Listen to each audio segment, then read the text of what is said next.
Hey guys, I hope you are doing well today. Keep hanging in there. We are so close to the end of the year. The weather's finally getting nice out, or at least it's getting warmer out, and man, only a couple weeks left. So I'm here today to explain something called the law of signs. Law of signs. And if I were actually in school face to face with my students, I would probably make an even bigger deal of this. But I'll give you the real short version right now. This is a monumental moment in your math career. This day will go down in infamy. Why? It is the first time ever that you're going to be able to solve a triangle. When I say solve, I mean you solve for a missing side or a missing angle, but it's the first time ever where it doesn't have to be a right triangle. You're actually able to use this new thing called the law of signs to solve acute triangles, obtuse triangles, and yeah, it works for right triangles. I would say if you have a right triangle, I would still probably stick to SOHCAHTOA to solve for missing sides and angles. You learned about inverse trig, so now you can find angles as well. But law of signs actually works on right triangles as well. So here it is. Let me give you some preliminary stuff first that's very important for this, and then we'll do two quick examples, okay? So first of all, how do you label a triangle in geometry and in math? And I know that sounds silly, but here's something that you've probably never heard, or maybe not heard quite this way, and it's super important for the law of signs, all right? Capital letters are always your vertices, your corners, okay? Your angles, let's call them that. Capital letters are always your angles, uppercase letters. So if I call, this might be A right here, and maybe this one is B right here, and maybe this is C down there, okay, to keep it simple. So how do you label the sides? You label them with lowercase letters. Very important, okay? I know it's real easy to kind of get loosey-goosey with this and just kind of do whatever you want, but now for once and from here on out, it actually matters. You want to use the proper upper or lowercase letters. So how do I know where little a goes? Here it is. It's always across from or opposite from its angle. So if this is angle A, what's the side that's opposite or across from big A? It's this side right here. That's little a. Here's angle C. What's the side opposite or across from that? It's this one right here. That's little c. And finally, if that's angle B, this has to be side B, okay? Super important. Now, here's the other thing that's important about law of signs, and then we'll get to it. Actually, I'm gonna reverse this. I'll give you the formula, and then I'll get to what I was gonna say, all right? So here it is, without further ado, here is the law of signs, okay? If you take any side, so let's call it side A, over the sine of that same angle. So sine of angle A.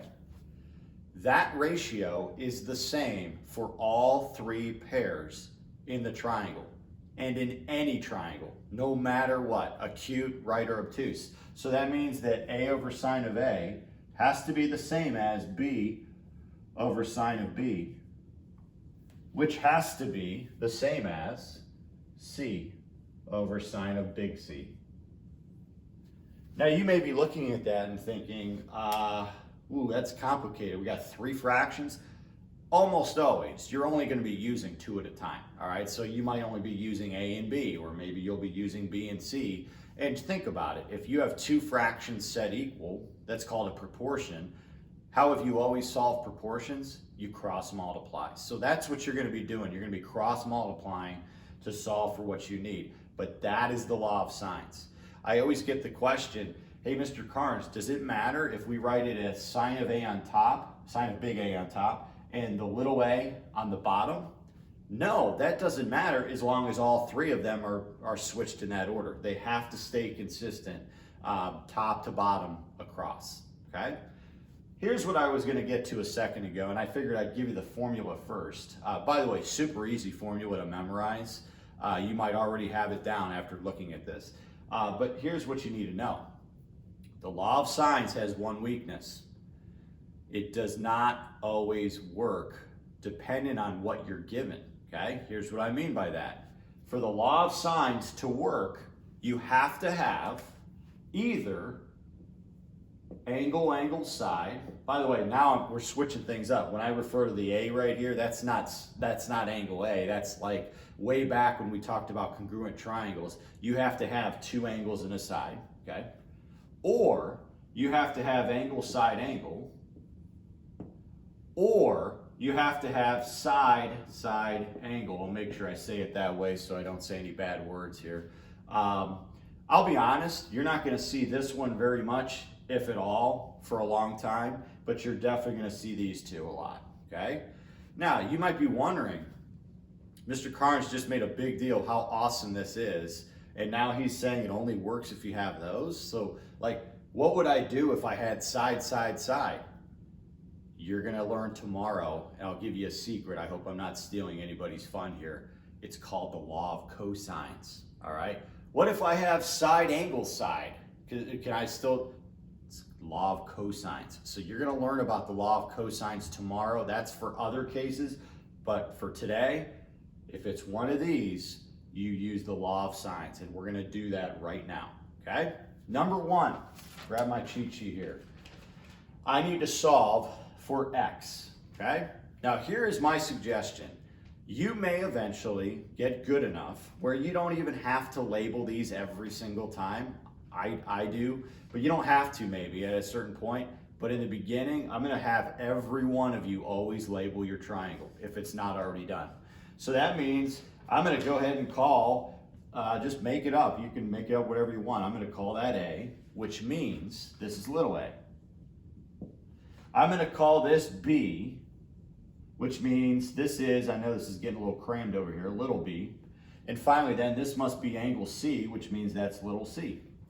Now, I'm sort of cluttering my picture up, but let's look at what we have regarding these. I have what's given to me, that is.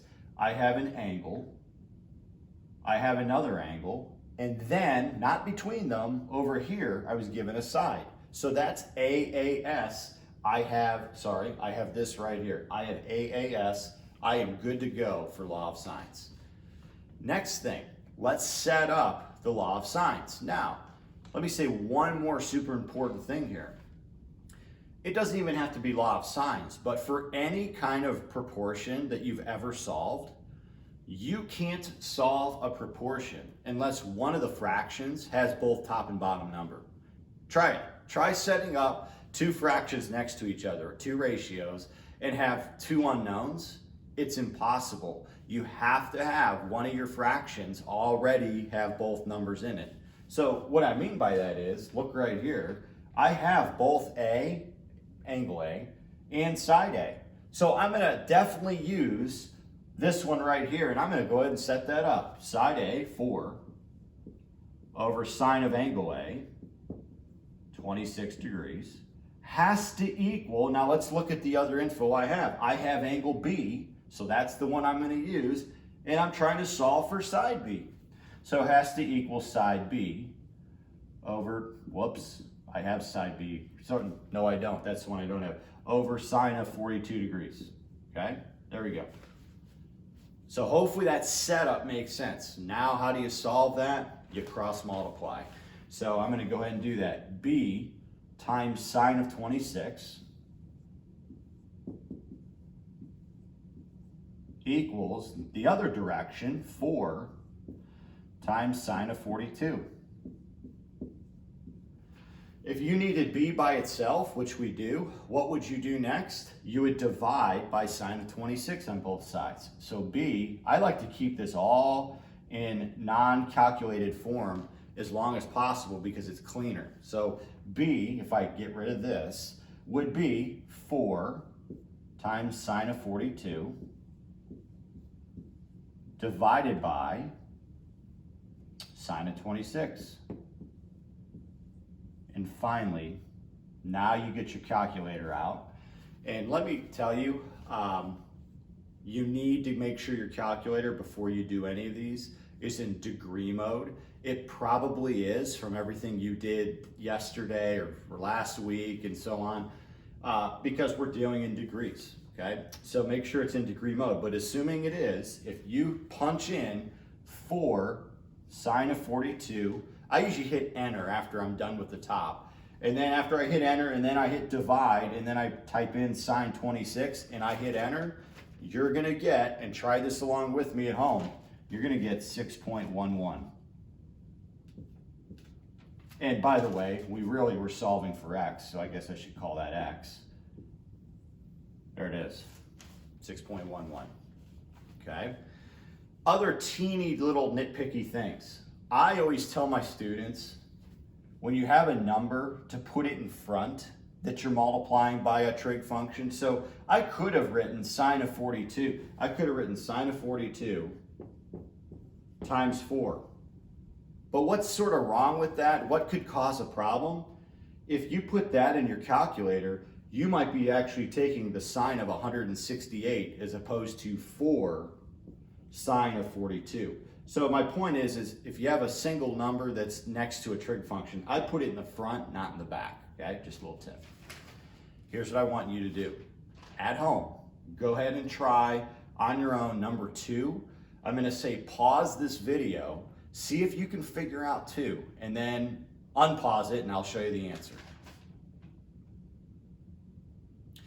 Okay, assuming you paused me and you tried number 2, you might have found this one's a little different, okay? So first of all, let's look at what we have. We have angle, side angle, okay.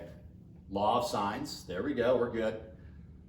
But the problem is we don't have any of the ratios. Remember 5 minutes ago I said you have to have one of them where you have both top and bottom? We don't have that. So guess what? You gotta do a little bit of work before you begin the law of sines. Here's what I mean. First, I'm gonna run out of space I feel like here, but first, you need to solve for that angle up there, all right? So angle C would be 180 minus the 52 and the 70 that I already have, okay? So angle C comes out to, if you solve just, 180 is all the angles in is the sum of the angles in a triangle, you end up with 58 degrees.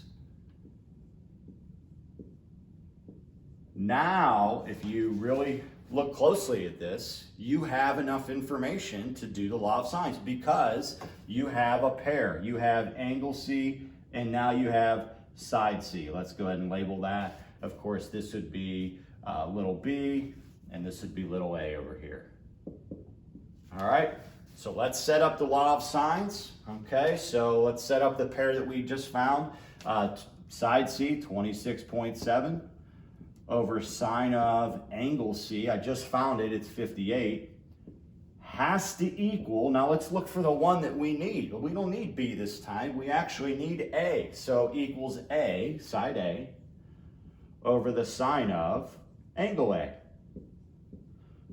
Okay, so I'm running out of space, but if you cross multiply, let me at least show that step. That would be A sine of 58 equals 26.7 times sine of 52.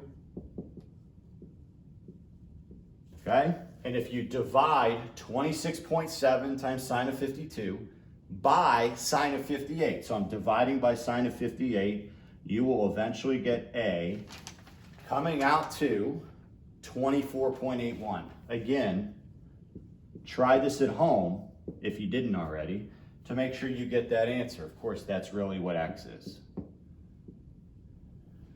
Okay, so what other mistakes might people make? Might make calculator errors where they're not paying attention to order of operations. But I think what I said earlier might help you with that. I've seen people where they put the side on top and the angle on the bottom, and then they reverse that for the other one. Obviously, you don't want to do that. But otherwise, it's actually pretty straightforward. It's once you get the hang of it, the law of sines is pretty easy, all right? So hopefully this made sense. I will tell you that eventually you might get some law of science problems where you have to do what you did in the last lesson, which is actually to solve for the angle, where you might end up with an inverse situation. And if you ever get that, then obviously you know how to do that now as well. But it's still the same formula, law of science, as long as you have one of those three. All right, guys, I hope you are well, and I'll talk to you later.